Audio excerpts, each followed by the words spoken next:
Aleluia. Saúde, amada igreja, com a paz do Senhor, amém? Olhe para a pessoa que está à sua direita, à sua esquerda, cumprimente seu irmão. Diga, meu irmão, seja bem-vindo em nome de Jesus. Jesus te ama e eu também.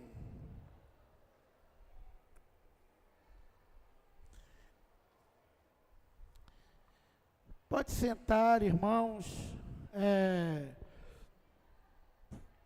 A gente vê, né, a importância, a diferença das coisas quando tem pessoas de Deus na frente da gestão pública, né? Ontem a gente veio para cá, eu tive que ir em Ananindeua, e quando eu passei por Marituba, a cidade toda parada na frente do ginásio, policiamento, o Detran, e tudo organizado, um caminho imenso de balão até o ginásio. E quando eu olhei para o ginásio, estava escrito lá, EBF. Né? Por quê? A vice-prefeita de Marituba é evangélica. Olha a diferença, né? Passou até nas Boas Novas, em alguns canais de televisão, o ginásio lotado, as crianças comendo uma refeição boa, lanche, recebendo premiações e tudo mais, né? Devido àquela vice-prefeita que é evangélica, alguns vereadores evangélicos. A gente vê o quanto isso faz a diferença, né? O quanto isso faz a diferença. Enquanto muitas vezes aqui, todas as igrejas penam para poder oferecer alguma coisa para as crianças e tudo, e em um lugar em que realmente há pessoas de Deus, no poder é diferente, né, irmãos? Que a gente possa refletir sobre isso, refletir nas coisas, né? E a gente vê o quanto é importante quando a gente decide valorizar nossos filhos, criar nossos filhos no caminho de Deus. Às vezes muitas vezes, pessoas que são da igreja, são evangélicos, mas ainda dizem assim, se a irmã não vir buscar meu filho aqui, ele não vai para a igreja. Se ninguém vir, briga com a esposa, muitas vezes porque não custa nada no dia da EBF, sexta e sábado, comer, fazer uma comida, comprar uma marmita, enquanto a esposa está trazendo os filhos para a igreja. E a Bíblia diz, ensina o teu filho no caminho que deve andar, e ainda quando for velho, não se desviará dele. E depois vai chorar na cama, que é lugar quente, né? Por que minha família está assim? Por que meus filhos? Porque você nunca foi um incentivador do teu filho na casa de Deus, né? Isso é importante. Eu louvo a Deus por cada irmão e irmã que vestem essa causa, que realmente se importam com seus filhos na casa do Senhor. Eu sei que tem muitas irmãs que às vezes são xingadas pelo próprio marido, são criticadas, e muitas vezes o marido é até da igreja, mas não entende, né? Não dá valor. Acha assim, não, é aquela pastora, é a irmã da igreja, que tem que pegar meu filho e trazer para a igreja. Não, irmão. Né? Um dia desse, o Pablo Massal estava num discurso com uma professora comunista, e ela disse assim, por causa desses pensamentos que os professores não podem educar as crianças na escola. Ele falou uma verdade: quem me educa é meu pai e minha mãe. O professor na escola me escolariza. Ele me ensina a escrever as matérias, mas quem me educa, quem imprime em mim o que eu devo fazer e ser na vida é meu pai e minha mãe. E é isso que a gente tem que entender enquanto pais. Que não é a igreja que vai educar teu filho, não é a escola, é o pai e a mãe. Não, Deus não fala assim: pastor, pastora, ensina as crianças da igreja no caminho que deve andar. Professor, escola, ensina a criança. Diz pai e mãe, ensina o teu filho no caminho que deve andar. E ainda quando for velho, ele não se desviará dele. O pai e a mãe. Por isso que a nossa vida, como pai e mãe, não tem que se resumir apenas em falar uma coisa e viver outra dentro de casa. A gente fala da Bíblia, prega, mas muitos dentro de casa é só briga, só confusão, só dando mau testemunho para os filhos. E você, filho, muitas vezes tem que entender que hoje, mesmo teu pai e a tua mãe, estando na igreja, mas eles vieram do mundo, eles são um milagre de Deus. Eles nunca vão ser um casal perfeito, porque hoje eles ainda estão juntos por um milagre de Deus. Eles não se uniram em santidade, eles não começaram a coisa certa, eles são um milagre de Deus. Por isso que a pessoa que hoje teve o seu lar restaurado por Deus, se afastou um pouquinho da igreja, já se divorcia. Mas você, jovem, adolescente, que está tendo o privilégio de conhecer a palavra solteiro, e de começar um lar na presença de Deus, o seu lar vai ser diferente. O seu lar tem tudo para ser diferente. Se você realmente fizer a coisa certa. Então, parabéns a todos os irmãos e irmãs que estão contribuindo com a escola bíblica de férias. Que Deus abençoe e multiplique, né? Sempre o diabo tentou impedir as crianças de chegarem até Deus. Os próprios discípulos tentaram fazer isso e Jesus disse: não, o mestre está cansado, não incomoda. Ele disse: deixai vir a mim os pequeninos, porque deles é o reino dos céus. Não os detenha, não os detenha, porque deles é o reino dos céus. E Jesus ainda foi mais fundo: quem não se fizer como uma criança, não poderá herdar o reino de Deus. Porque a criança tem uma confiança genuína nos seus pais. Ela não duvida. O que impede a maioria de nós de entrarmos na terra prometida? O questionamento, a falta de confiança.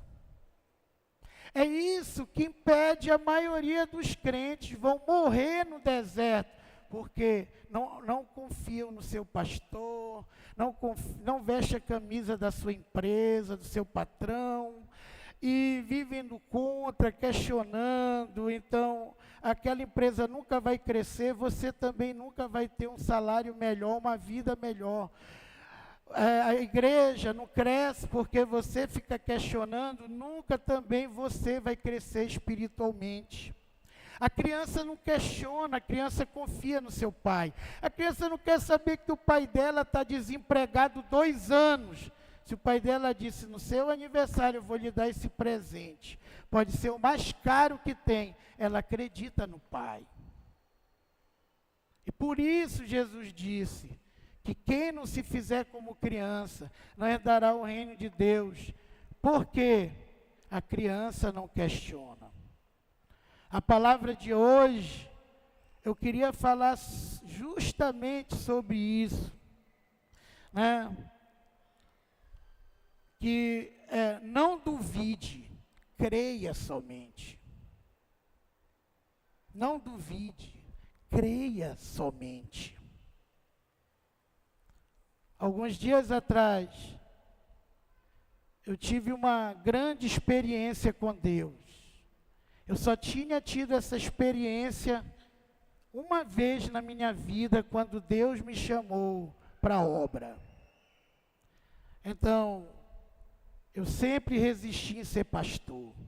Eu me lembro que lá pelo ano de 2000, quando eu fui com o apóstolo Eli, a gente foi fazer o reencontro em Manaus. O apóstolo Renê, numa pregação, disse: eu nasci pastor. Desde pequenino eu dizia que eu ia ser pastor. Eu nunca me vi sendo alguma coisa diferente do que pastor. Naquele momento eu senti uma inveja santa dele, porque eu não me via pastor. Eu passei a minha adolescência inteira ouvindo meu pai dizendo: você não vai ser um Esaú, você vai ser um Israel. Tanto que eu coloquei o nome do meu filho Israel por causa disso. Né? Você não vai ser um Esaú. Você não vai trocar sua primogenitura por babujo de porco. Você vai ser um Israel. Você vai ser um Israel. E o dia que ele me deu uma fita cassete com uma pregação do pastor Takayama, que eu não sei nem se ainda está vivo, era um pastor japonês, sobre lançar a rede. E ele falava daquele episódio da pesca maravilhosa, que Pedro tinha pescado a noite toda e não pegou nenhum peixe.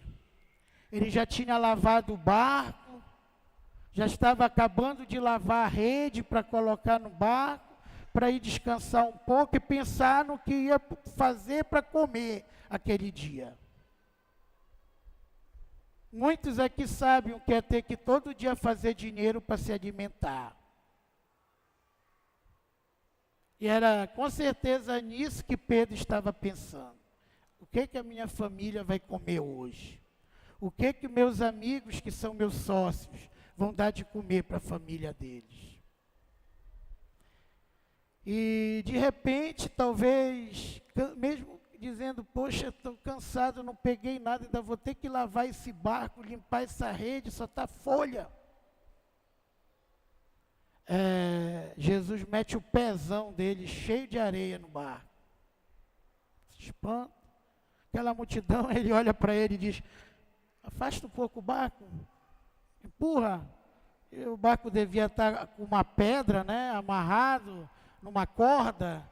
E o Pedro, depois que Jesus acabou de falar, ele vira para o Pedro com a cara inchada de sono, olho vermelho, e diz assim: entra aí, bora pescar, lança-te ao mar, vamos pescar. Com certeza Jesus não queria saber de pescar. Jesus sabia quem era Pedro. Fale para 3 pessoas: Deus sabe algo de você que você ainda não sabe.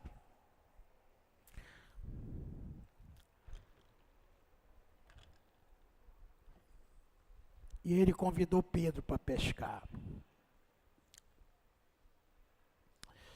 E Pedro disse assim: Senhor, eu pesquei a noite toda e ainda não peguei nada.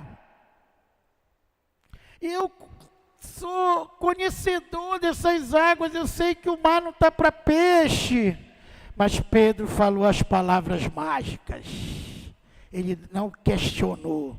Disse: mas sobre tua palavra lançarei a rede. Mas já que tu estás mandando e tu és o mestre, eu lançarei a rede, eu vou trabalhar porque tu estás mandando. Mesmo no meu interior pensando que não vai ter peixe. E a Bíblia diz assim, isso fazendo, largando o questionamento, a dúvida e seguindo em cima da palavra, isso fazendo, veio grande quantidade de peixe, a ponto do barco dele estar começando a afundar. E ele teve que gritar para os 2 sócios dele, Tiago e João, e dizer, vem rápido, me socorram aqui.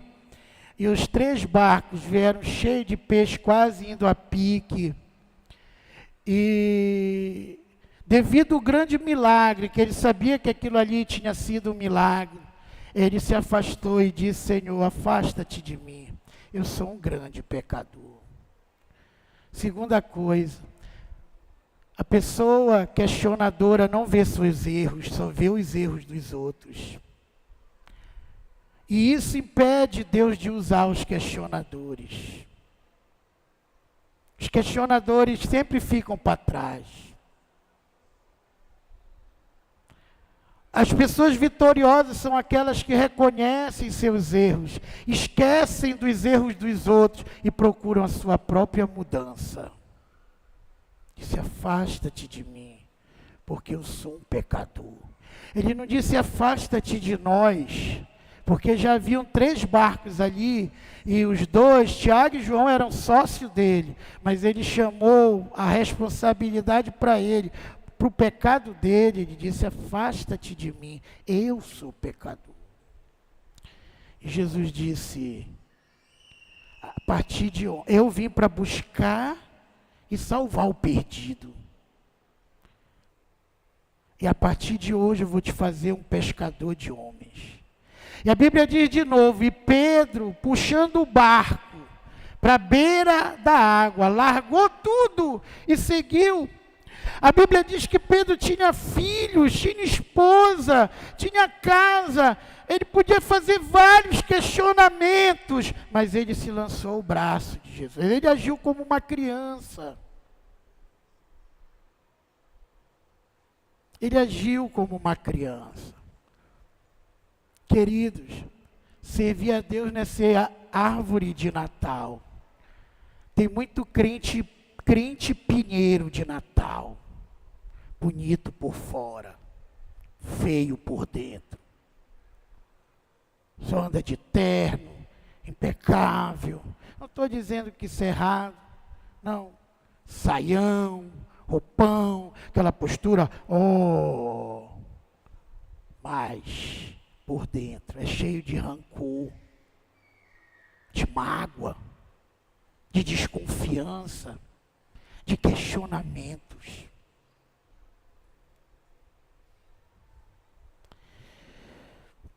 Aqui no capítulo 11 de Marcos, versículo 12, Jesus quis dar uma lição para os seus discípulos. Ele sabia que não estava em tempo de figo. É engraçado,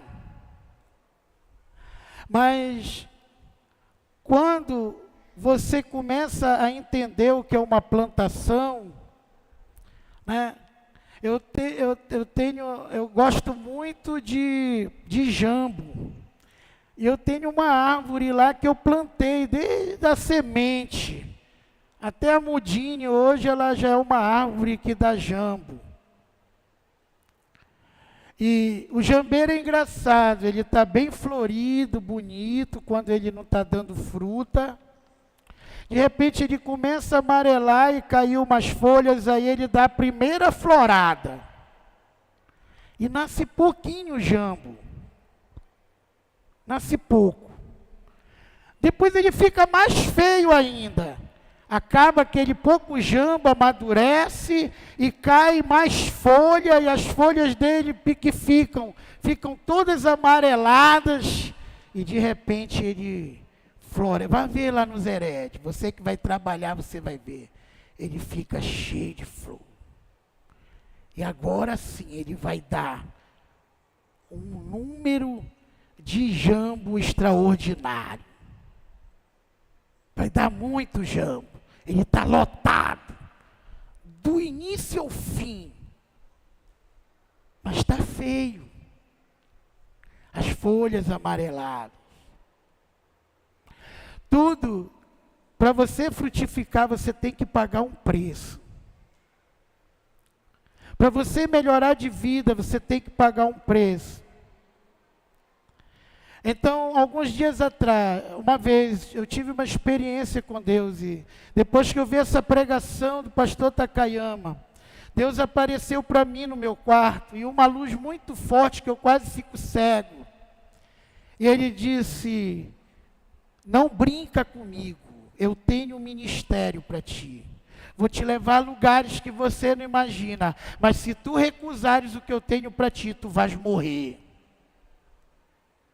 No outro dia eu já era o maior pastor do mundo.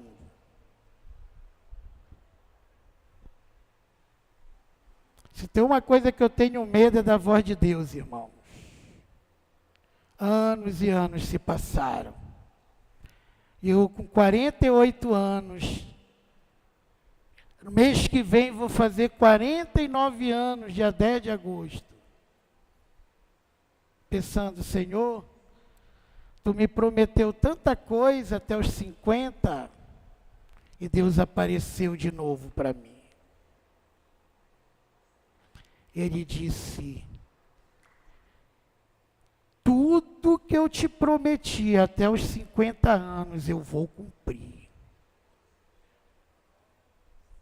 Tudo. Presta atenção, ainda não tenho nada. Mas estou fazendo questão de falar isso para todo mundo que duvida nessa igreja que eu sou um homem de Deus. Você vai passar a crer daqui a alguns dias. Tudo que eu te prometi, eu vou cumprir na tua vida. Porque agora, tu mudaste a tua mentalidade. Agora tu estás vendo quem tu és. Agora tu entende o poder que tu tens. E desses milionários que eu prometi, tu vais ser o primeiro. Eu vou te dar coisas que tu nunca imaginou na tua vida. Eu creio, por isso eu estou falando. Eu não sei como, mas eu confio em Deus. Porque um dia eu cheguei com meu pai em cima dessa palavra e disse: Pai, eu sou um cara carnal, eu sou um cara irado, eu não oro, eu não gosto de ler, nem gibi eu lia. Ainda vi uns colegas meus lendo gibi, nem isso eu gostava de ler. Mas se o Senhor diz que eu vou ser pastor, sob a sua palavra, lançarei a rede. Hoje eu sou uma pessoa que eu não passo um dia sem ler, sem orar, sem buscar a Deus. Olha a igreja que Deus me deu. Eu sei que Ele vai cumprir toda a obra que Ele me prometeu, porque Ele é Deus. E só quem pode impedir o que Deus tem para mim ou para você, sou eu e você. Somos nós, com os nossos questionamentos, com as nossas bobagens, com as nossas dúvidas. Por quê? Porque nós decidimos crescer. Tem um hino que eu gosto muito que diz assim: quero ser como criança, te adorar pelo que és, voltar à inocência e acreditar em ti. Mas às vezes sou tentado pela vontade de crescer, torno-me independente e deixo simplesmente de crer.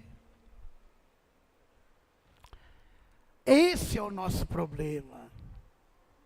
todas as vezes que nós nos tornamos independentes, deixamos de acreditar, nós somos como essa figueira florida, conhece a palavra, florida, bonita, impecável, não chamo palavrão, não bebo, não fumo, não mato ninguém, prego a palavra, sou dizimo, oferta. Mas cadê o fruto?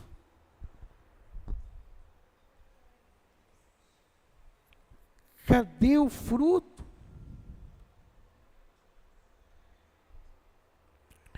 Versículo 12 do capítulo 11 de Marcos diz: no dia seguinte, depois de saírem de Betânia, teve fome.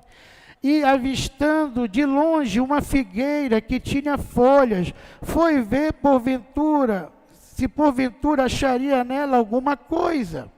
E chegando a ela, nada achou, senão folhas, porque não era tempo de figos. E Jesus falou e disse à figueira: nunca mais coma alguém fruto de ti. E seus discípulos ouviram isso.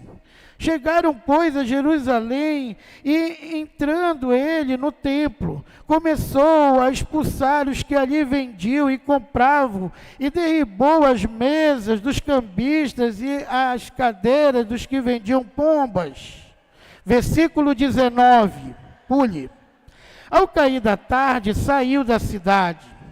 Quando passava na manhã seguinte, no outro dia, viram que a figueira tinha secado desde as raízes. Então Pedro, lembrando-se, disse: olha, mestre, secou-se a figueira que amaldiçoaste. Respondeu-lhe Jesus: tende fé em Deus.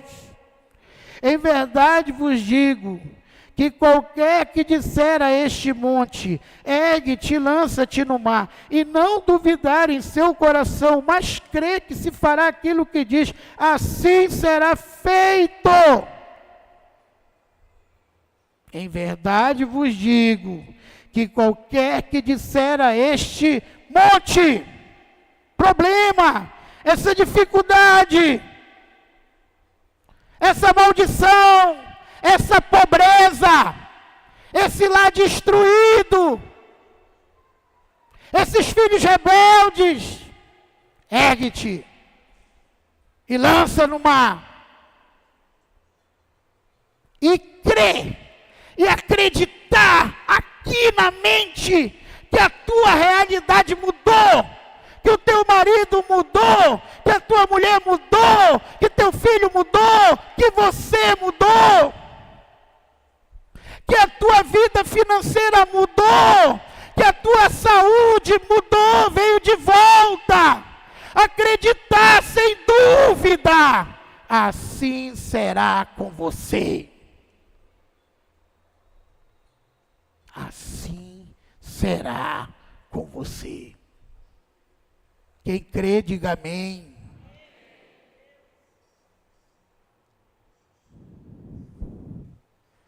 Então, versículo 24. Por isso vos digo, que tudo o que pedirdes em oração, não é em murmuração, como a maioria. A maioria não ora, só murmura. Ai, meu Deus, eu faço tantos favores para ti, te dando um dízimo. E o Senhor não faz nada. Cadê você na oração das 6? Cadê você na oração do meio-dia? Você não está desempregado? Você não está em casa perturbando a tua esposa, o teu marido, teus pais? Vem orar. Deus só ouve uma voz. Deus não ouve a voz da murmuração. Sabe quem ouve a voz da murmuração? Um espírito maligno chamado destruidor. Por que tem muita gente dentro da igreja amaldiçoada? Quanto mais murmura, mais pifo liquidificador, falta comida em casa, porque você está murmurando, Deus não está ouvindo a tua murmuração, a tua queixa. Abacuque disse assim: Senhor, eu por-me-ei na minha torre de vigia, e verei o que o Senhor fará da minha queixa. Deus disse: eu não farei nada. Escreve a visão, para de estar olhando para o problema, olha para a solução, escreve a visão. Para que até quem passe correndo, veja o que tu queres. Não tem medo das pessoas rirem de ti. Escreve a visão. Escreve em tábua. Prega do lado onde tu escova dente. Prega na parede do teu quarto.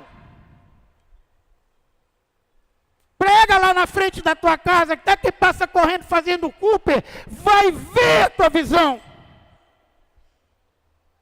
Porque a visão. Sabe o que diz aqui? Deus só ouve a oração. Deus só ouve a oração. Deus não ouve murmuração. Ele só ouve a oração. Não adianta você vai passar a vida toda reclamando do teu marido, da tua mulher, que marido, beberrão. Ele não ouve isso, ele só ouve a oração. E ele só executa a visão. O que você está vendo? Conta. Medo de perder o emprego, desgraça financeira, falta de dinheiro. É isso que você está traindo, é isso que você vai trazer para você. E Deus disse: eu não vou fazer nada nessa tua torre de vigia. Escreve a visão, escreve o que tu quer, para que até quem passe correndo, veja o que tu queres, porque a visão está para se cumprir, e não falhará. O que é que se cumpre? Fale aí para 3 pessoas. É a visão que se cumpre.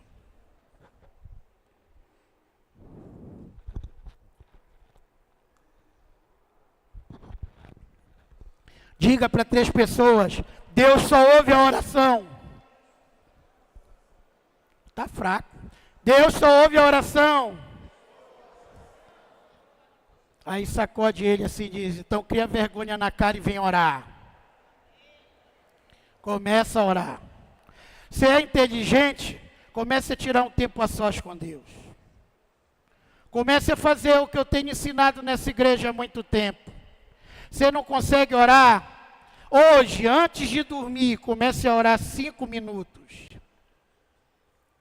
Amanhã, quando você se acordar, antes de você escovar o dente, sente-se na sua rede, na beira da sua cama ou do seu colchão e ore mais 5 minutos.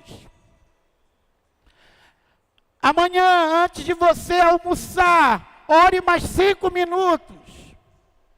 E quando você for dormir, ore mais 5 minutos. Você orou 15 por dia. Que beleza. Vai passar um mês ou algumas semanas. Quando você vê, você já está orando 7, 8 minutos e nem sentiu. Orei 8 minutos, ainda estou querendo orar mais. Nem senti. Aí comece a orar 10 minutos quando você acorda. 10 minutos antes de você almoçar. 10 minutos antes de você dormir. Você orou 30 minutos por dia.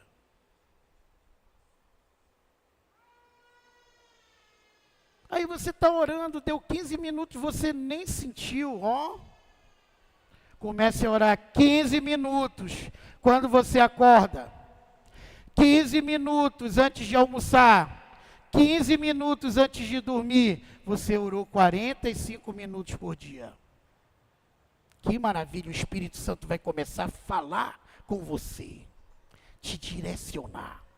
Porque a tua carne está ficando fraca e o teu espírito está ficando forte. Beleza, você está orando um dia, deu 20 minutos, você nem sentiu, porque agora o teu espírito está fortão.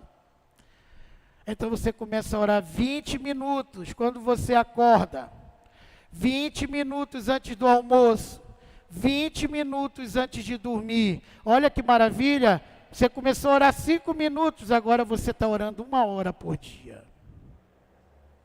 E depois você vai crescendo na oração. Duvido. Uma pessoa que desenvolve isso, tem o ouvido de Deus voltado para você. Mas o que a gente está ocupado com os nossos problemas?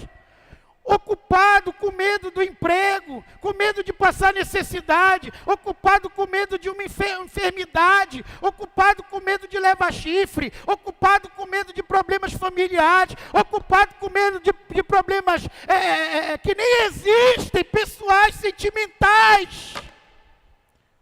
Você está preocupado com coisas que Jesus já venceu lá na cruz por você.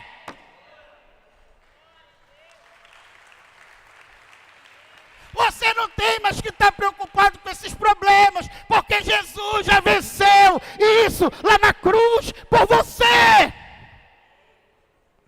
E hoje, você que tem Jesus tem o direito do melhor dessa terra. Você está satisfeito com a sua vida? Com o que você ganha? Com a casa que você mora? Com a família que você tem ou não tem? Então continue sem orar. Beleza. Você está satisfeito? Você está insatisfeito? Então se revolte contra você mesmo. Eu preciso mudar. Eu preciso orar. Eu preciso ter uma vida com Deus. Eu preciso parar de questionar coisas que não é minha, é do meu pastor, é do meu anjo, é do anjo da igreja que Deus colocou lá. Eu tenho que ser como criança. Eu tenho que crer e confiar. Então Jesus, quando Jesus não tem prazer de amaldiçoar, Jesus queria dizer, olha, essa árvore parece tão bonita, tão legal, mas ela é igual a todo mundo, ela só quer dar fruto no tempo que todo mundo quer dar, quando tem um avivamento. Ah, agora está tendo avivamento na igreja tal, o fulano está crescendo a célula dele, agora eu vou frutificar.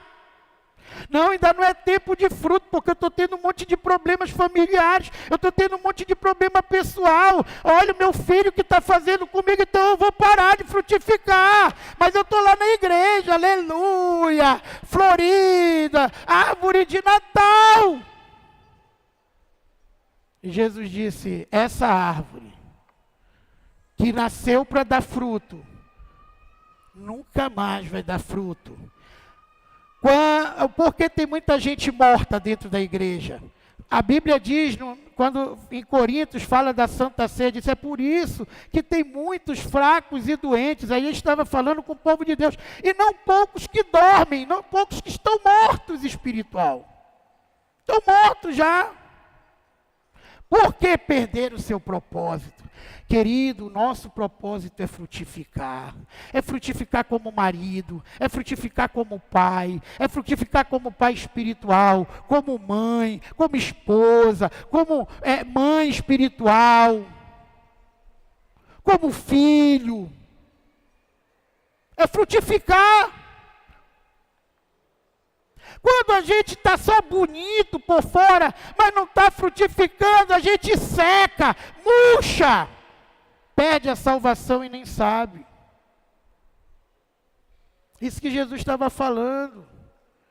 Pedro disse, olha Senhor, a árvore murchou, morreu, Pai, que tu amaldiçoou. Vamos traduzir isso? Então, quem não frutifica é o quê? Amaldiçoado. Quem questiona as coisas de Deus é amaldiçoado. Nunca cresce na vida. Você tem que ter uma fé autêntica. Tem que estar no braço do Pai. tem que dizer: Senhor, parece que para mim, eu sei que esse mar não tem peixe, mas sob a tua palavra lançarei a rede. Eu me lembro que uma vez estava eu, Denis, Raimundo, estava o Genilson no carro. Eu sei que a gente tinha ido pescar, eu acho que no interior do lá da Deusele, e não deu certo. O irmão dela ficou de arrumar um barco, na hora o barco deu problema, não deu. E a gente voltou já de noite, pegando uns atalhos. E fomos varar quase 8 horas da noite, lá no Porto Grande, no São Francisco, aonde a gente pescava sempre. Cheguei lá, o Borbola, irmão da Elma, deitadão. E aí, Borbola, como é que está a maré? Ixi, horrível. Não tem nada. Pastor, muito grande. Capaz a âncora nem segurar o barco. É mesmo, é? É, mas eu estou cheio de isca aqui, estou cheio de vontade de pescar. Bora pescar. Mas agora! Já vão dar 9 horas. É agora. Queridos, eu vou encurtar essa história. Ficamos 3 dias pescando. Puxando peixe, piramutaba. Puxamos, pegamos quase 7 toneladas de peixe. Quem não tenta não consegue nada. Quem se conforma com a palavra dos outros, quem desiste, quem deixa as coisas por fazer, nunca vão ver o milagre.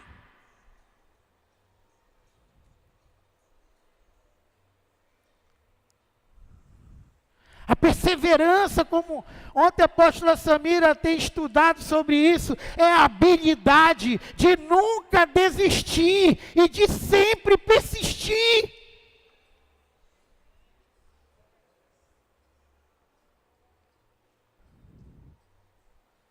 E Jesus falou assim, no versículo 23, em verdade vos digo, todo aquele que disser a esse monte, ergue-te e lança-te no mar. Eu não sei qual é a dificuldade que você está enfrentando aqui, mas eu sei de uma coisa, com certeza, quem está prejudicando você é você. Você usa de desculpinha. Ah, a culpa é do meu marido, a culpa é da minha mulher, a culpa é dos meus filhos. A culpa é sua, você que está sendo covarde. Você que tem que se levantar.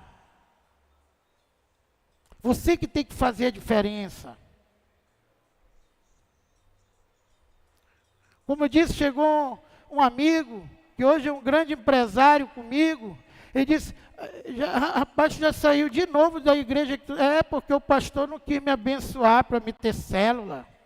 Eu digo, que negócio é esse que precisa de bênção para ganhar alma para Jesus? Precisa de bênção para ter célula?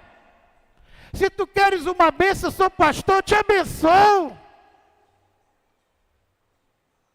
Desculpa.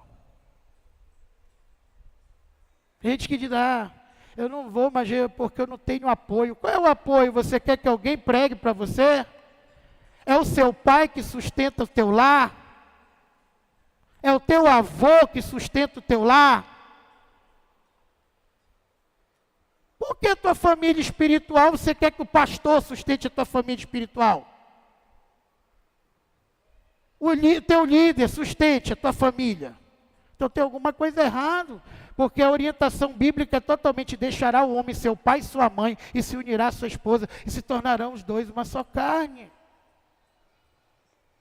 Sabe o que vai acontecer? Aquela autoridade que vai visitar a tua célula, tem maior autoridade que você, ela fala mais bonito que você, ela tem mais experiência, as pessoas não vão mais querer ficar com você, vão seguir ela.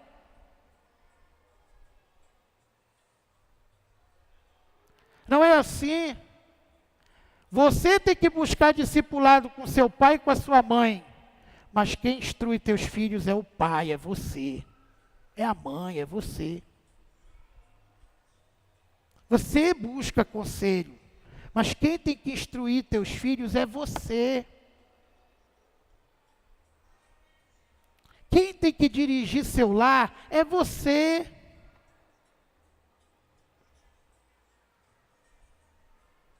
Isso. Por que muitos lares acabam? Porque a pessoa não tem condição de casar e quer se casar e vai morar com sogra, com sogro. Vai morar na casa dos pais. E isso não é legal, porque aquela senhora vai dizer, mas não foi assim que meu filho foi criado. Tu não está criando meu bonitinho direito. Não foi isso que eu dei para ele. Aí você quer educar o teu filho quando... mas não foi assim que eu criei aqui em casa. E o pau come. E o casamento acaba. Deus é sábio. É isso. Tem agora o Mateus e a Raquel. O Mateus é filho do Genilson com a Rita, a Raquel do pastor Valdo com a pastora Elisângela. Cada um teve uma educação e uma criação diferente. Mas os dois se uniram e formaram uma nova família. Então a Raquel não vai mais criar o filho dela como a Lili criou ela. Nem o Mateus como a Rita criou ele. Eles vão ter que juntar as duas culturas, as duas educações, e dizer assim, olha, isso aqui não é muito saudável não. Eu acho que lá na tua casa isso aqui estava melhor do que na minha. E formar a educação deles. Formar a educação deles. Pegando o que é melhor de um lado e melhor do outro.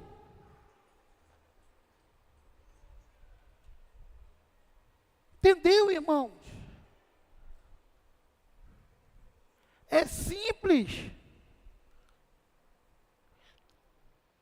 Então, Deus falou aqui, se você disser a esse monte, a esse problema, a essa dificuldade, eu não sei qual é, ergue-te e sai da minha frente, acontecerá. Acontecerá. É isso. Olha a coisa como é. Vou lhe dizer. O carro da apóstola Samira deu problema. Ficamos só com a van. Outro Fiatzinho velho que tinha lá no Zered, que levava as crianças para a escola, também está parado. Ficamos só com a van. E eu fiquei sem poder me locomover, ou às vezes, quando tinha condições, chamava o pastor Jael, um outro irmão que é Uber, para ir levar as crianças na escola. Para mim poder me locomover. Aí eu tenho um amigo que tem várias lojas de carro, de revenda de carro. Então, mandei um zap para ele. Ô, meu querido, será que tu não me aluga algum carro? Eu vi uma picape ali antiga, uma Mahindra, que já está há muito tempo. Me aluga esse carro aí. 2 semanas. E ele mandou seco assim para mim, escrito, eu não alugo o carro, eu só vendo. Esqueci.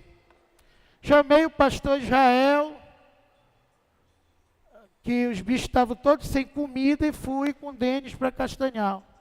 Quando eu já estava no meio do caminho, aquele telefonema eu vi, era esse meu amigo. Oi, Helder, poxa, rapaz, tu és profeta mesmo, né? Não dá para esconder as coisas de ti. Que o rapaz que conhece a tua casa não pôde levar o carro e o menino que ia levar está perdido. Olha, ele me tratou seco porque ele queria me fazer uma surpresa. Ele pegou o carro que eu queria e mandou para casa. O que acontece isso? Uma pessoa que não é da minha família, que a nossa relação é profissional, porque é de compra e venda.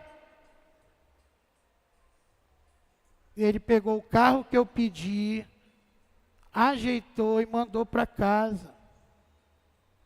Ele mandou. O rapaz foi lá no Zered deixar o carro.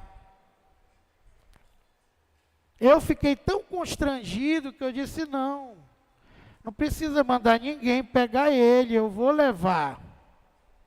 Vou deixar ele aqui na BR. Na loja aqui da BR. Quando eu cheguei lá na loja, eu vi um carrinho que estava bem em conta, em torno de 14 mil. Disse, poxa, esse carrinho, falei para o senhor lá da loja, esse carrinho está legal para tio Zeca ficar pegando as crianças na escola, levando.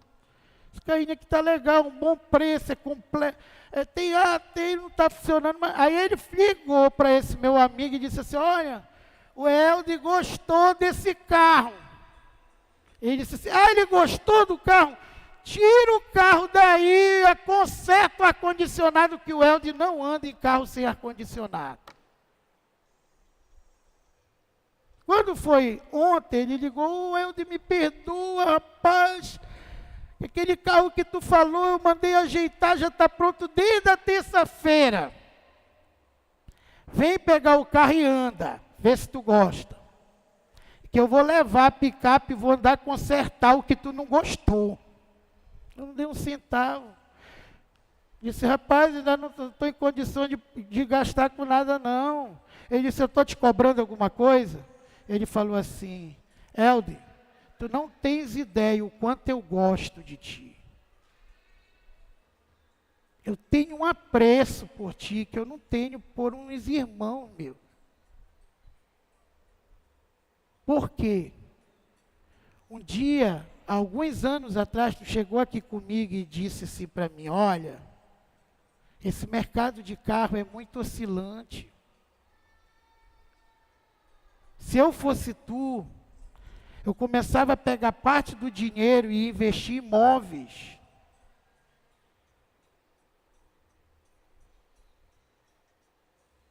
E foi o que ele fez. Ele disse, Helder, se eu não tivesse te ouvido, hoje eu estava quebrado. Falou uma palavra forte lá. Eu estava quebrado. Mas agora eu só estou te atendendo aqui, eu vou para o aeroporto, que eu vou comprar um quarteirão em Fortaleza. Para me preparar para a temporada do final de ano. Tem muito dinheiro.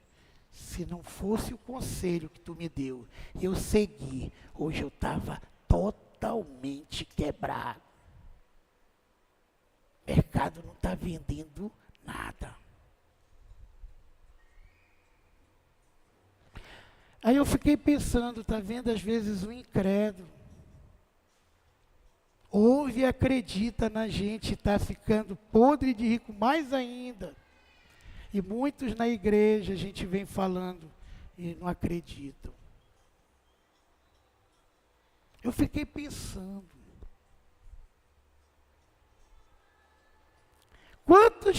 Muitos na igreja que eu já dei esse conselho, já dei esse conselho. Então, o que vai ser a diferença entre o que você vai ter ou tem e o que você vai perder é a tua mentalidade, é a tua desconfiança, é a tua dúvida.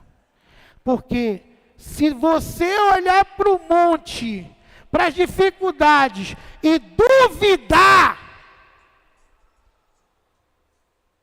você perde. Você perde. Eu creio que ninguém aqui hoje deve mais que eu. Tem mais gente ligando, pressionando que eu. Ninguém aqui. Mas eu não concentro nisso. Eu estou concentrado nas promessas de Deus. Eu estou concentrado no que eu creio, acredito dentro da palavra. eu sei que até o final do ano eu só vou estar devendo o amor. Eu já falei para Deus, até o final do ano eu só quero estar devendo o amor. Mais nada, só o amor.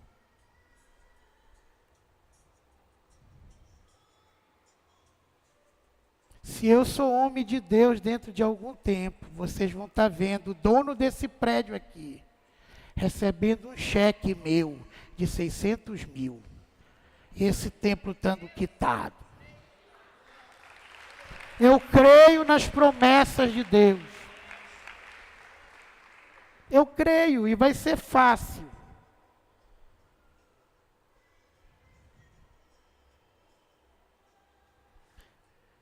Aqui, no versículo 22 de Marcos 11,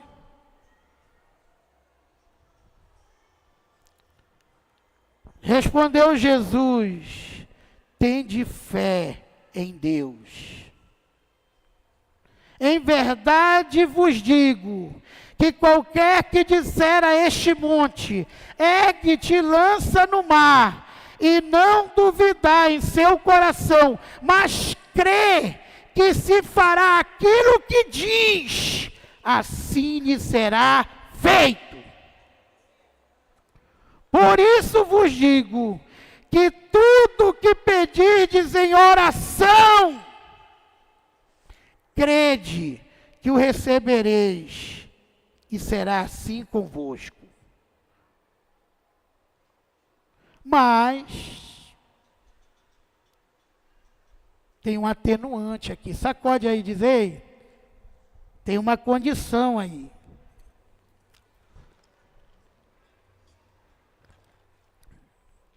É essa condição que mata o questionador, que mata o rancoroso. Essa é a condição que mata. Quando estiverdes orando, versículo 25,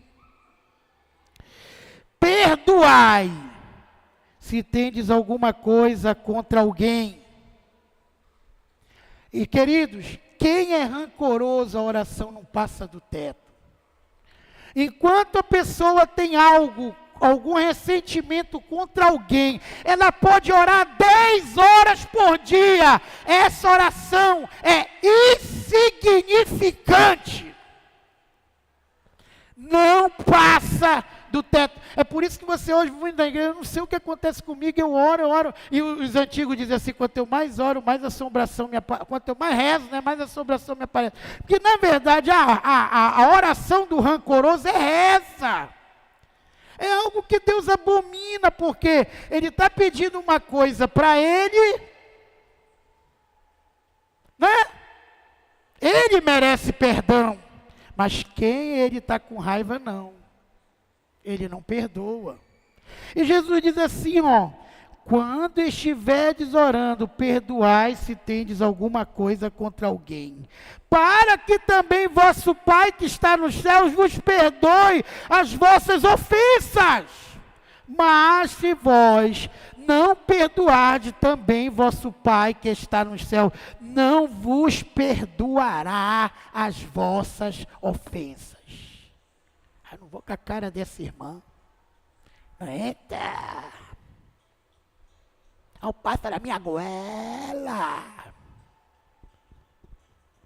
Trata mal. Deus diz assim, se tu não suporta o teu irmão que tu vê, quanto mais eu que tu não vê. Como é que tu pode dizer que me ama, se tu não me vê? Por que isso? Porque eu tenho que enxergar o meu próximo como a mim mesmo. Eu tenho que enxergar meu próximo como a Cristo. Olha o que acontece aqui, né? Se vós não perdoardes, a oração é nula. Porque você se torna também inimigo de Deus. Deus também não vai te perdoar. Não vai te perdoar. Hoje eu entendo porque muitas vezes na minha vida eu perdi muita coisa. Porque a gente, como pastor, é difícil não ter um dia que alguém ligue para, olha, eu vi fulano falando mal de você, do Senhor, eu vi fulano dizendo que não crê nisso, e coisas que se a gente for botar, a gente vai ficar a pessoa mais rancorosa do mundo. Eu nem ligo para isso. É o que eu estou dizendo. Se eu sou homem de Deus, o que eu estou colocando aqui, estou profetizando aqui, vai acontecer. Se não for, não vai. Hein? Falta praticamente um ano para me completar 50 anos.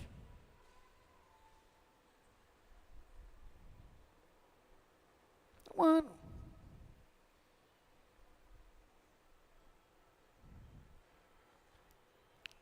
É simples.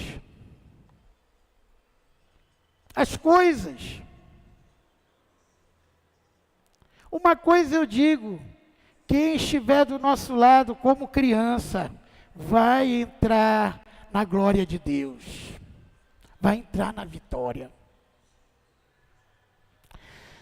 Eu quero que você veja aqui Tiago, capítulo 1, versículo 1.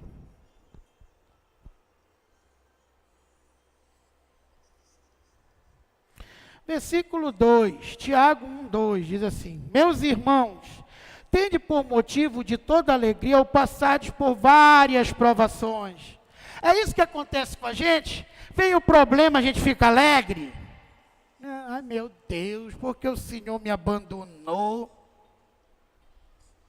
É isso que diz a Bíblia.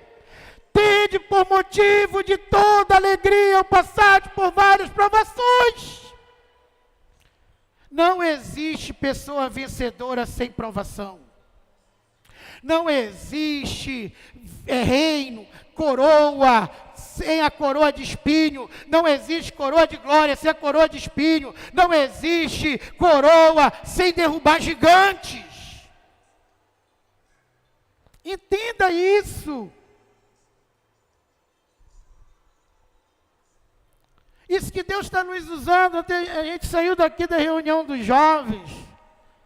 Fomos numa igreja que a Liebe estava fazendo uma programação. E o pastor pediu. Queria apresentar a apóstola Samira lá. E chegando lá, a gente já chegou quase no final da pregação. Neto estava lá desde o início, e de repente, já encerrando lá na frente, o pastor pegou e falou assim: irmãos, eu sei que alguns irmãos não chegaram desde o início, mas quando o pastor foi pagar a igreja esse mês, a pessoa disse que era para ele arrumar outro lugar, que não dava mais para ele ficar aqui. Uma igreja pequenina. Acho que não dá 100 pessoas ali. Eu fui lá no ouvido do pastor, já que era uma igreja de profecia, né? Digo, pastor, eu quero dar uma palavra. Peguei o microfone e disse assim: meu irmão, na época da pandemia, nós fomos expulsos do nosso templo. E a nossa igreja é grande. Não dá em qualquer lugar. O único lugar que a gente encontrou foi numa arena de futebol, no Icuí.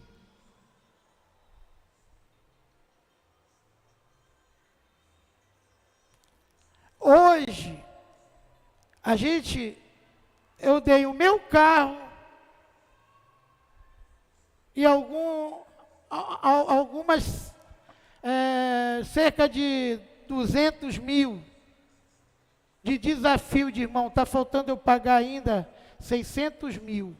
Mas o documento da igreja já está comigo.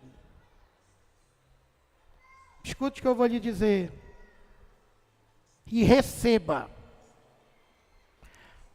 Quando a gente fica muito acomodado e esse lugar é muito pequenino para o Senhor, como é que você está querendo ganhar alma? Que aqui não dá nem alma, está dando nem a igreja. Deus vai te tirar do teu comodismo. Ai, Senhor, eu quero uma casa melhor, maior, então Ele vai te expulsar da casa que você está. Eu quero uma igreja melhor, então Ele vai te expulsar.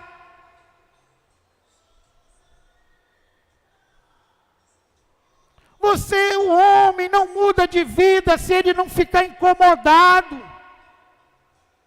Ele passa a vida toda, eu quero me casar, então Deus vai fazer você pegar uma gastrite para parar de tomar muita Coca-Cola, emagrecer um pouco, para ficar uma tchutchuca, para o rapaz olhar para você.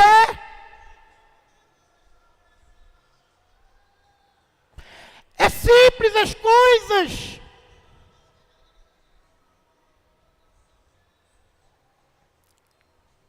Estou ouvindo a mosca. Tudo que a gente precisa está em nós. E essas coisas que a gente pensa é o diabo, não é Deus. Deus está te apertando.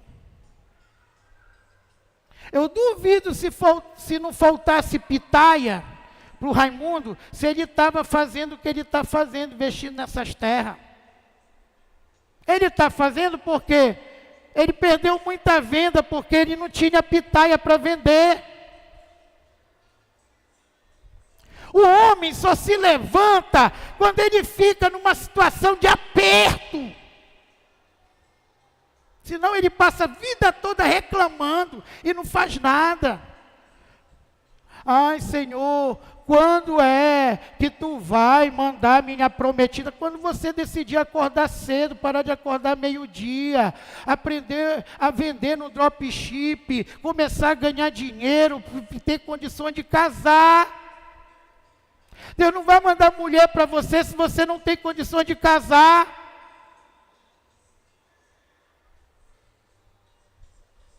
É simples as coisas. Então tudo está na gente. Então aqui diz, olha, a palavra de Deus diz assim, olha: meus irmãos, tende por motivo de toda alegria passados por várias provações, sabendo que a aprovação da vossa fé, uma vez confirmada, produz perseverança. Ora, perseverança, o desejo de persistir, nunca desistir, tem que ter ação completa. Tenho que ir lá. O Pablo Massal me deu uma palavra rema essa semana. Que ele diz: você sabe qual é a diferença do fracassado para o vitorioso? Os dois vão passar por crise. Só que o fracassado fica arranhando o fundo do poço, com medo. Ele fica igual um gato, agarrado na parede, porque ele tem medo de descer. E fica lutando para não descer. O vitorioso, ele vai lá no fundo, porque no fundo de todo poço tem uma mola. Quando você não tem mais nada a perder, você não tem mais medo de perder nada, e você toma coragem, e se mete nas coisas de cabeça. O vitorioso vai ser aquele que na hora da crise, ele não vai ter medo de chegar no fundo do poço, pisar na mola lá no fundo e... É a crise que troca dinheiro de mão. É a crise que torna pessoas pobres e pessoas ricas. É a crise que vai fazer com que você corra atrás da sua saúde, da sua mudança. E você se levante e procure outro ganho. É simples. Outro ganho. Então, ora, versículo 4, a perseverança deve ter ação completa, para que seja perfeitos e íntegros e nada deficiente. Se, porém, algum de vós necessita de sabedoria, peça a Deus, que a todos dá liberalmente, nada lhe impropera, e ser-lhe-á concedido. Peça, porém, com fé, e em nada Diga-se comigo, em nada. Em nada. Duvidando. Porque quem duvida é como uma onda impelida pelo vento. Não pense essa pessoa que receberá do Senhor alguma coisa. Homem de ânimo dobre, homem questionador, homem que duvida, inconstante em todos os seus caminhos. Está escrito aí ou não? Está escrito ou não?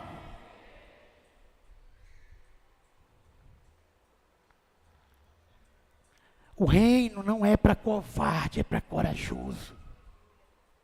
Não é para o que desiste, é para o que persevera. É para aquele que vira, para aquela pessoa que está te mandando embora e diz: tu comeste a carne, tu vai roer o osso. Mas eu não saio daqui. Ou no caso da maioria das brasileiras que estão cheinhas, né, acima do peso, tu vai comer mais carne ainda. E tomar uma atitude de mudança. Porque o meu marido não quer me sustentar. Sustente ele. Para ele ver que você é capaz.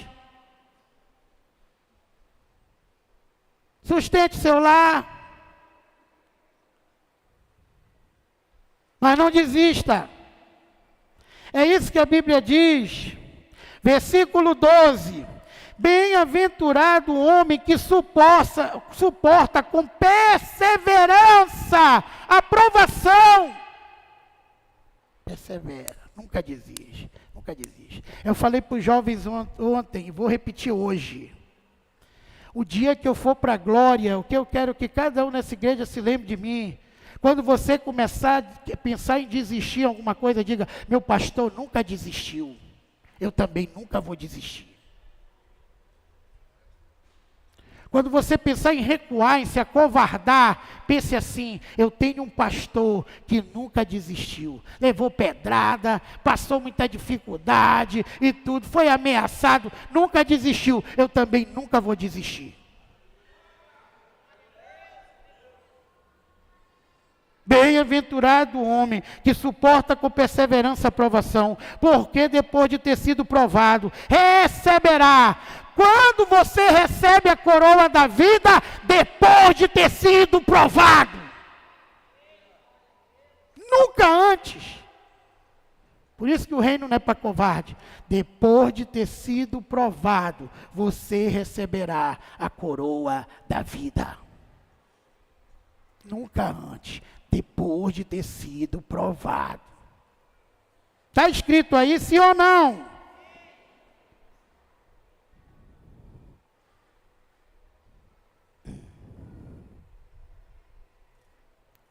A qual o Senhor prometeu a quem? Aos que o amam. Quem ele está falando que vai ser provado antes de receber a coroa da vida? Quem ama ele, quem é filho dele.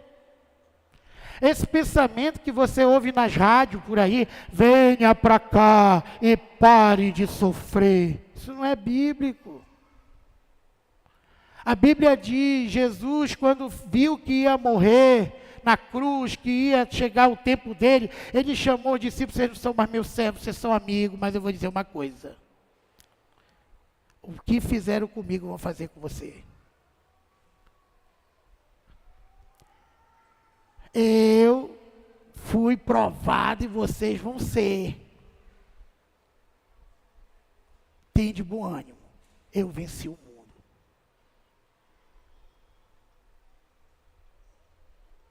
Não tenha medo. Quem hoje está com um sonho grande, que acha grande aqui, levante a mão. Até impossível. Levante a mão, sem medo. Amém. Você vai ser provado. Vai faltar um dinheiro para ver se você para de dizimar. Vai faltar recurso para você ter que escolher entre ser fiel a Deus e fazer alguma coisa errada. Vai vir o teste, para ver se você murmura. Vai aparecer aquele mulherão que você sempre quis na vida e nunca ligou para você, na hora que você vai pular do trampolim para ver se você trai. Não foi isso que aconteceu com José? Foi! Não foi isso que aconteceu com todos os outros? Foi!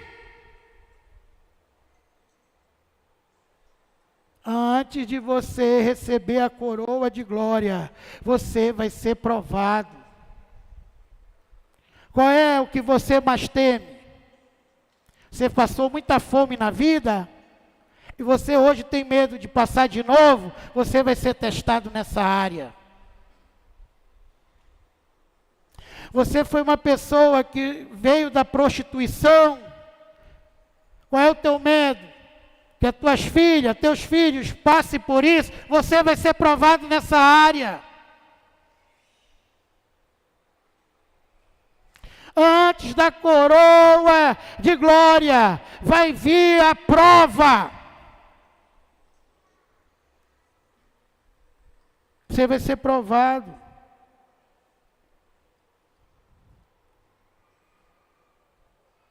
Versículo 13.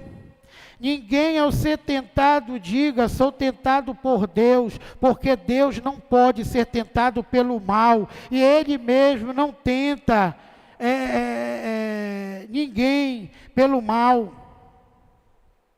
Deus não pode ser tentado pelo mal, e Ele mesmo a ninguém tenta.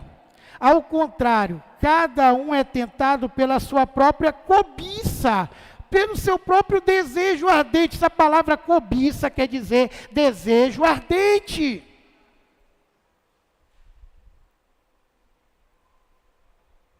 Desejo ardente. Quanto mais você quer largar o teu lar, mais o diabo vai te dar motivo para você largar o teu marido, a tua mulher. Mais vai fazer essa pessoa pisar na bola. Por quê? Ele quer destruir vidas preciosas. Olha aí a irmã, o irmão. Falava tanto de Deus, olha o lar dele destruído. Cadê o teu Deus? E a cobiça, o desejo ardente. Depois, versículo 15, de haver concebido, dá luz ao pecado. O pecado é aquela atitude que eu sei que não é a vontade de Deus, mas eu decido fazer. Pagar para ver. Pagar para ver. Ah, o pastor não sabe o que eu passo. Irmão não sabe. Gera o pecado. E o pecado, uma vez consumado, gera a morte. Morreu. Morreu o quê? Morte física? Não. Morreu o reinado que Deus tinha para você. Você perdeu. Esse era o medo de José. José não estava afim de pegar aquela mulher bonita do Potifar, estava assim. Mas o que fez ele não pegar? Ele dizer, como eu posso fazer isso contra Deus? Eu vou perder o meu reinado que Ele tem para mim. Eu quero ser faraó do Egito. Se eu cair com essa mulher, eu vou perder, eu não vou mais ser rei. Então ele teve mais medo de cair com a mulher do que de passar 15 anos na cadeia. Vocês já pensaram nisso? Isso é um tempo profético. 15 anos foi o tempo que José ficou preso. 15 anos foi o tempo que Jacó passou para conquistar a mulher que ele queria. e voltar. Porque entre a promessa de Deus e você receber a promessa, tem um tempo. E qual é o tempo? Em Isaías 60 diz, o seu tempo não é o tempo, não é o tempo de Deus, é o tempo que você se prepara para receber a promessa. Que você muda a sua mente. Que você deixa de brigar contra Deus. E começa a crer nele. Que você deixa de querer ser seu Deus e começa a ser guiado por Deus. Olha aqui, versículo 16: não vos enganeis, meus amados irmãos, está falando com salvo. Não vos enganeis, meus amados irmãos, não está falando com incrédulo. Toda a boa dádiva e todo dom perfeito vem lá do alto, descendo pelo Pai das luzes, em quem não pode existir variação, sombra de mudança. Pode ver, enquanto menos você tem vindo para a igreja, e mais você tem que se concentrar no seu trabalho, pensando assim, eu preciso, porque a coisa está difícil, eu preciso me concentrar mais no meu trabalho, mais você está ficando endividado e sem dinheiro. Porque toda transformação, toda boa dádiva, todo milagre, o dom perfeito, não vem de você trabalhar mais, não vem pela sua capacidade quando você conhece a Deus, vem do Pai das luzes, vem de você estar bem espiritualmente. Buscando a Deus, amando as pessoas, perdoando, andando como Deus quer.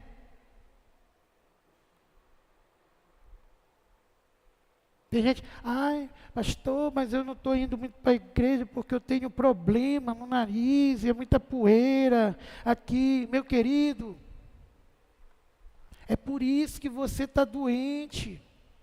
Teus filhos estão doentes, igreja é lugar de cura. A poeira que sobe aqui é santificada.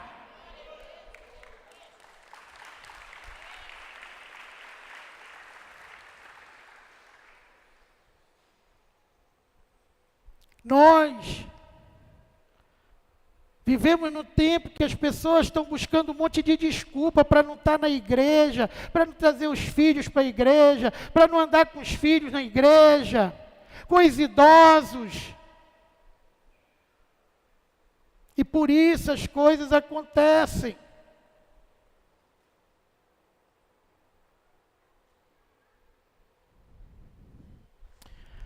Nos momentos difíceis é que nós devemos mostrar atitudes de fé. Eu estou chegando no final aqui, quero deixar alguns conselhos de Deus para você dentro da palavra, para você que bota muita desculpa para não vir para a igreja, para você que acha que vai resolver teus problemas trabalhando mais, fazendo virada e não tendo mais tempo para fazer nada para Deus. Para você que pode vir para o culto de oração das 6, para você que pode vir para o culto de oração do meio-dia e não vem. E depois fica reclamando porque minha vida não muda. 2 Crônicas 7:13. Se eu fechar os céus, querido, quem fecha o céu é Deus, não é o diabo. Está faltando a coisa na sua casa? O diabo não pode deixar faltar coisa na sua casa se você não der brecha. Se tiver faltando é porque você está dando brecha. Se eu fechar o céu e não houver chuva, e se eu ordenar aos gafanhotos que consumam a terra, e se eu enviar a peste, a Covid, entre o meu povo, quem morreu dessa igreja de Covid? Ninguém. Ninguém morreu.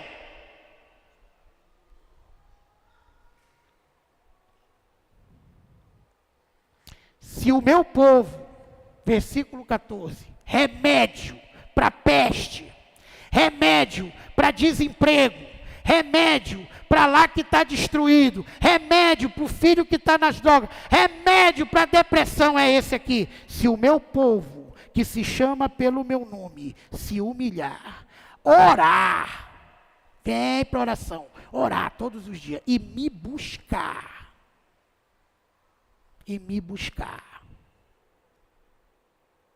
buscar a minha face, e se converter dos seus maus caminhos, então virei dos céus, perdoarei os seus pecados e sararei a sua terra. Sararei. Agora estão abertos meus olhos e atentos os meus ouvidos. A quê? A murmuração, a reclamação, a oração que se fizer neste lugar. Os ouvidos de Deus e os olhos estão atentos a orações. Orações. Está difícil? Vem orar. Comece a orar todo dia, tirar um tempo. Pastor, como eu te ensinei hoje, comece com 5 minutos, ainda hoje, antes de dormir. Amanhã, quando você acordar, antes de escovar o dente, ore mais 5 minutos. Antes de você almoçar amanhã, ore mais 5 minutos. Antes de você dormir, ore mais 5 minutos. Você orou 15 minutos por dia.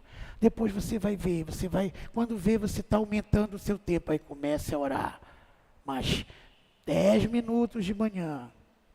10 minutos antes do almoço.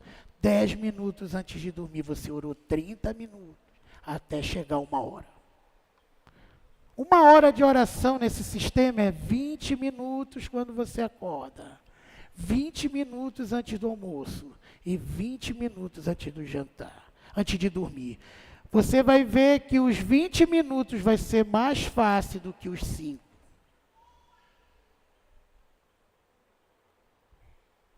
Mas é isso.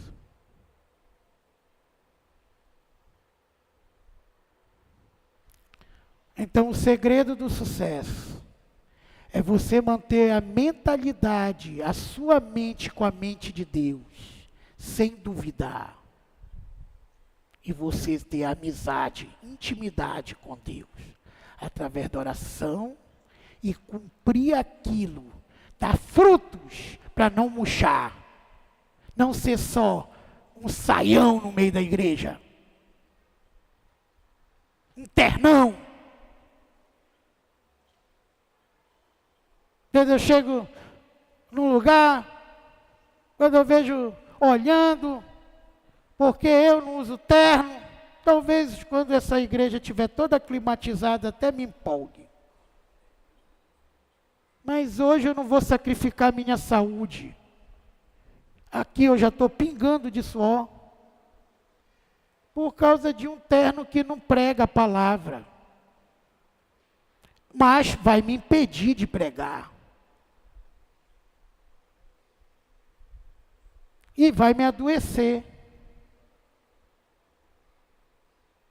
Então eu não preciso disso. A unção está em mim. A unção de Deus está em mim. Romanos 12, 1. Rogo-vos, pois, irmãos, pela misericórdia de Deus, que apresentei vossos corpos por sacrifício vivo, santo e agradável a Deus, que é o vosso culto racional. Agora cada um pense no que deve fazer, e não vos conformeis com este século, mas transformai-vos pela renovação da vossa mente, para que experimenteis qual seja a boa, perfeita e agradável vontade de Deus. Você está na pindaíba? Está difícil? Mude de mentalidade. Mude de mentalidade. E você vai ter a boa, perfeita vontade de Deus a seu favor. Eu queria finalizar aqui em Salmo 27, 10. Hebreus 12, Deus dá o conselho para você, irmão, que está na igreja numa situação difícil, conserta as mãos descaídas, o joelho trôpego. Conserta. Faça para você caminhos retos. Certo? E o Salmo 27 diz assim, versículo 10. Porque se o meu pai e a minha mãe me desampararem, o Senhor não me acolherá. Ensina-me, Senhor, o teu caminho e guia-me nas veredas planas, por causa do que me espreitam. Não me deixes à vontade dos meus adversários. Eu gosto daqueles que eu estou falando a palavra e estão achando gracinha mesmo. É isso, tem gente que para de lutar porque alguém está te perseguindo, está duvidando. Não, deixa. Deixa. O que vai significar é a palavra de Deus se cumprir na tua vida. Já está. Ensina-me, Senhor, o teu caminho e guia-me por vereda plana, por causa dos que me espreitam. Não me deixes à vontade dos meus adversários, pois contra mim se levantam falsas testemunhas, e os que só inspiram crueldade. Eu creio que verei a bondade do Senhor na terra dos viventes. Espera pelo Senhor, tem bom ânimo, e fortifique-se o teu coração. Espera, pois, pelo Senhor. Tem bom ânimo, fortifica-te. Entendeu? Deus falou comigo esses dias. Nunca mais tinha tido uma semana que parece que todos os problemáticos da igreja tiraram para me atacar no zap, tudo que é problemático. O que isso quer? Tentar me distrair da promessa. Eu ainda nem respondi nenhum. Estou focado. A resposta vai vir do Senhor. O que Ele vai fazer na minha vida?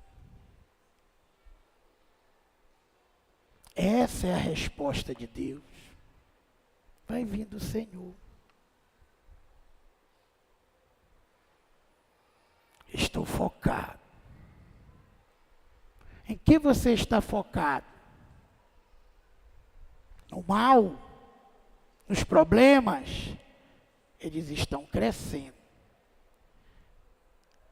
Foque na palavra que você recebeu hoje e decida se concentrar no que Deus tem para você. Você quer um norte para começar? Puxa, eu nem sei o que Deus... Não, você sabe sim, é que você esqueceu. Você quer começar? Lembre, feche os teus olhos de novo e lembre do que Deus falou para você no teu primeiro encontro. Continua vigorando. Aquilo que Ele te falou no teu primeiro encontro é o que Ele tem para você. E não foi Ele que desistiu de te dar aquilo, foi você que não cumpriu, que você subiu no púlpito e prometeu. Eu vou ganhar, vou ter célula, eu vou conquistar. Está faltando isso para abrir a chave do que Ele tem para você. Chegue lá em casa hoje, comece com seus 5 minutos de oração e diga: Senhor, Espírito Santo, me lembra de tudo que o Senhor falou para mim no meu primeiro encontro com Deus. Tem gente que diz: ah, pastor, eu devo muito a fulano, eu devo muito a ciclano. Você deve a Deus. Tudo que você é e que você tem, você deve a Deus. Você deve ao Senhor. a sua fidelidade tem que ser com Deus. Amém? Agrada-te do Senhor, e Ele satisfará os desejos do teu coração. Qual é o teu desejo? Deus quer te dar. Mas entre Ele te dar o teu desejo, precisa você agradar, se agradar do Senhor. Deixar tudo de errado da tua vida, voltar ao primeiro amor e se concentrar no centro da vontade de Deus. Se teu pai não vai, não impede a ti. Se tua mãe não vai, não impede a ti. Se teu filho não vai, não impede a ti. Caminhe para Canaã. Caminhe para Canaã. Vá caminhando para Canaã. É isso. Não deixe que nada te impeça de você fazer as coisas para Deus. Nada. Não interessa.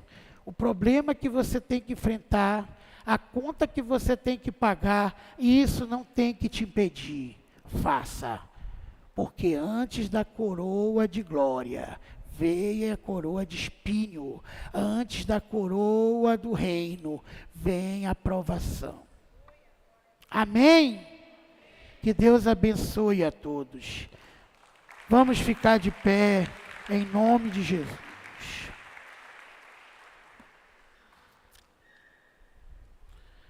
Em nome de Jesus.